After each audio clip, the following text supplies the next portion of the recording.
వరంగల్ తూర్పు కాంగ్రెస్ పార్టీలో విభేదాలు బగ్గుమన్నాయి. మాజీ ప్రధాని స్వర్గీయ ఇందిరాగాంధీ వర్ధంతి సందర్భంగా కాశీబుగ్గలోని విగ్రహం దగ్గర కార్యక్రమం కోసం కొండా వర్గీయులు ఏర్పాటు చేశారు. కానీ వరంగల్ జిల్లా అధ్యక్షురాలు ఎర్రబెల్లి స్వర్ణ మంత్రి కన్నా ముందుగానే పూలదండ వేసి నివాళులర్పించారు.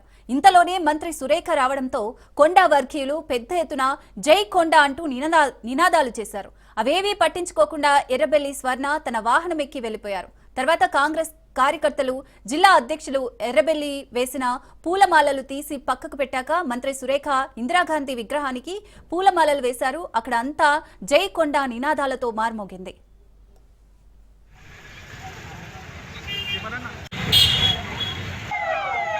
రాజుభాయ్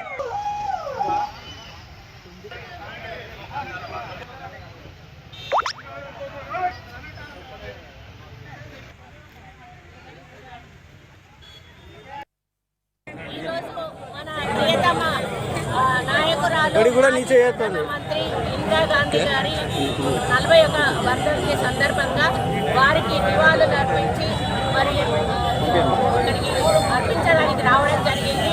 మా నియోజకవర్గంలోని కార్పొరేటర్లు, ముఖ్య నాయకులు, మహిళా నాయకురాలు అందరం కూడా ఈ నివాళిలో పాల్గొనడం జరిగింది.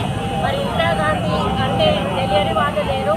ఎందుకంటే ఈరోజు దేశవ్యాప్తంగా కూడా ఇందిరమ్మ ఇండ్లు ఉన్నాయి అంటే ఆ రోజు ఇందిరాగాంధీ ప్రధానమంత్రిగా ఉన్నప్పుడు కట్టించిన ఇల్లే ఈ రోజు వరకు కూడా ఎస్సీ కాలనీలలో మరి అవి ఉన్నాయి.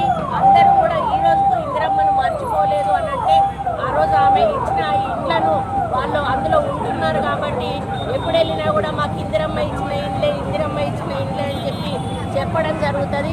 ముఖ్యంగా బ్యాంకులను ఆమె జాతీయం చేయడం జరిగింది. బ్యాంకులను జాతీయం చేయడం వలన ఈరోజు రైతులకు రుణాలు వచ్చేటువంటి అవకాశం వచ్చింది.